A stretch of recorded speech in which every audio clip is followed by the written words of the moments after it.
let me ask you about something that, I think about a little bit in this modern world, which is monogamy. So I personally value monogamy. One girl, ride or die. There you go. Right? No, that's exactly it, man. But that said, I don't know what's the right way to approach this, but from an evolutionary biology perspective, or from just looking at modern society, that seems to be an idea that's not, what's the right way to put it, flourishing? It is waning. It's waning. So I suppose based on your reaction, you're also a supporter of monogamy, or you value monogamy. Are you and I just delusional? What can you say about monogamy from the context of your book, from the context of evolutionary biology, from the context of being human? Yeah, I can say that I fully believe that we are actually enlightened, and that although monogamy is waning, that it is not waning because there is a superior system. It is waning for predictable other reasons. So let us just say there's a lot of pre-trans fallacy here, where people go through a phase where they recognize that actually we know a lot about the evolution of monogamy, and we can tell from the fact that humans are somewhat sexually dimorphic that there has been a lot of polygyny in human history. And in fact, most of human history was largely polygynous. But it is also the case that most of the people on Earth today belong to civilizations that are at least nominally monogamous and have practiced monogamy. And that's not anti-evolutionary. What that is part of what I mentioned before, where human beings can swap out their software program. And different mating patterns are favored in different periods of history.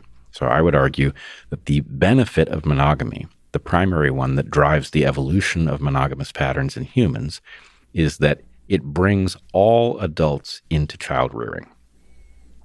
Now, the reason that matters is because human babies are very labor intensive. In order to raise them properly, having two parents is a huge asset, and having more than two parents, having an extended family, also very important.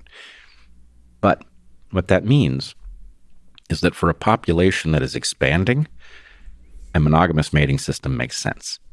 It makes sense because it means that the number of offspring that can be raised is elevated. It's elevated because all potential parents are involved in parenting. Whereas if you sideline a bunch of males by having a polygynous system in which one male has many females, which is typically the way that works, what you do is you sideline all those males, which means the total amount of parental effort is lower and the population can't grow.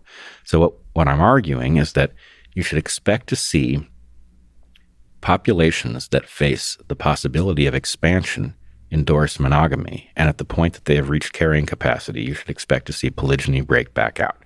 And what we are seeing is a kind of false sophistication around polyamory, which will end up breaking down into polygyny, which will not be in the interests of most people. Really, the only people whose interests it could be argued to be in would be the very small number of males at the top who have many partners, and everybody else suffers. Is it possible to make the argument, if we focus in on those males at the quote-unquote top with many female partners, is it possible to say that that's a suboptimal life, that a single partner is the optimal life?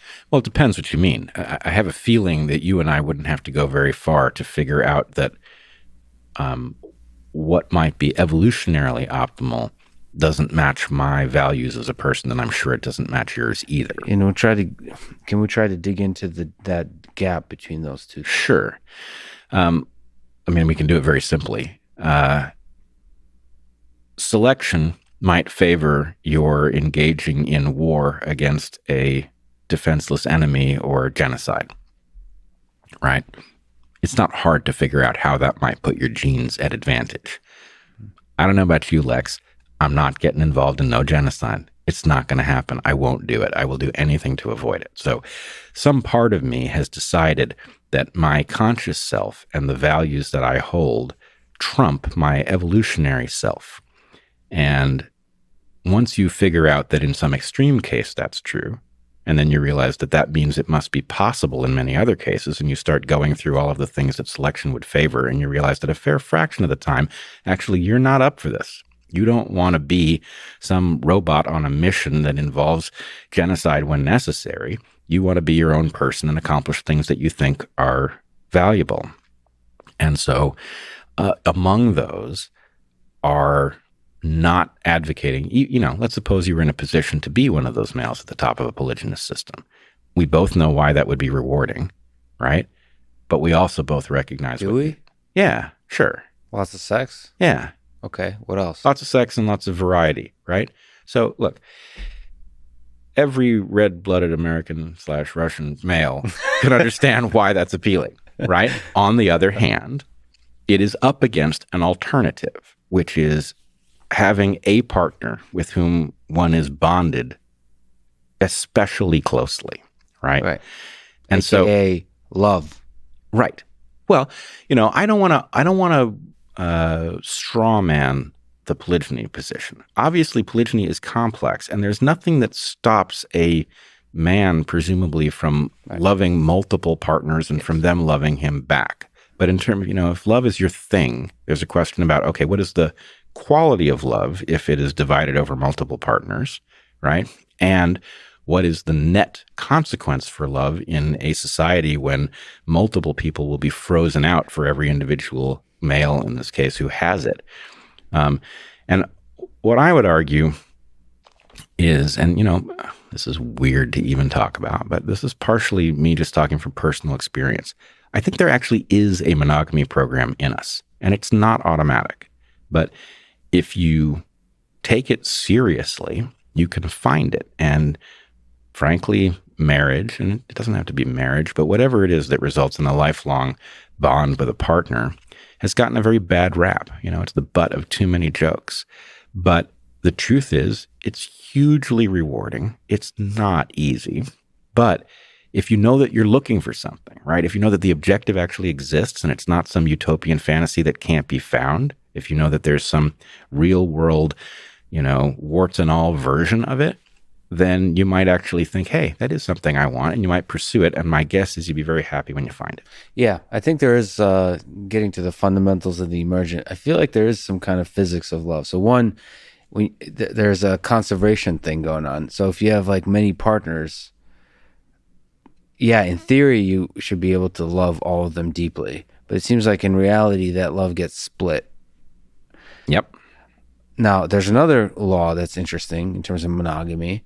I don't know if it's at the physics level, but if you are in a monogamous relationship by choice, and almost as in slight rebellion to social norms, that's much more powerful. Like if you choose that one partnership, that's also more powerful. If like everybody's in a monogamy, there's this pressure to be married and this pressure of society, that's different, because that's almost like a constraint on your freedom that is enforced by something other than your own ideals. It's by somebody else. When you yourself choose to, I guess, create these constraints, that enriches that love. So there's some kind of love function, like E equals MC squared, but for love, that I feel like if you have less partners and is done by choice, that can maximize that. And that love can transcend the biology, transcend the evolutionary biology forces that have to do much more with survival and all those kinds of things. It can transcend to take us to a richer experience, which we have the luxury of having, exploring, of happiness, of joy, of fulfillment, all those kinds of things. Totally agree with this. And there's no question that by choice, when there are other choices, imbues it with meaning that it might not otherwise have. I would also say, I'm really struck by, and I have a hard time not feeling terrible sadness over what younger people are coming to think about this topic. I think they're missing something so important and so hard to phrase, and they don't even know that they're missing it. They might know that they're unhappy, but they don't understand what it is they're even looking for because nobody's really been honest with them about what their choices are. And I have to say, if I was a young person or if I was advising a young person, which I used to do, again, a million years ago when I was a college professor 4 years ago, but I used to, talk to students. I knew my students really well, and they would ask questions about this, and they were always curious because Heather and I seemed to have a good relationship, and many of them knew both of us. So they would talk to us about this.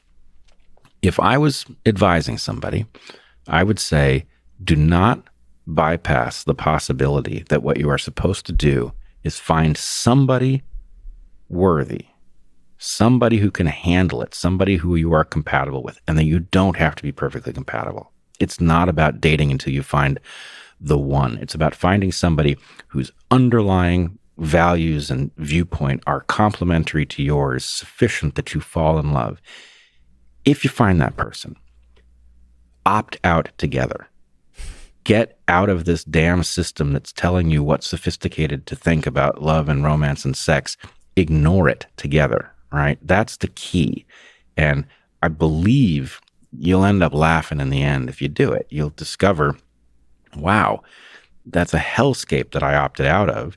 And this thing I opted into, complicated, difficult, worth it.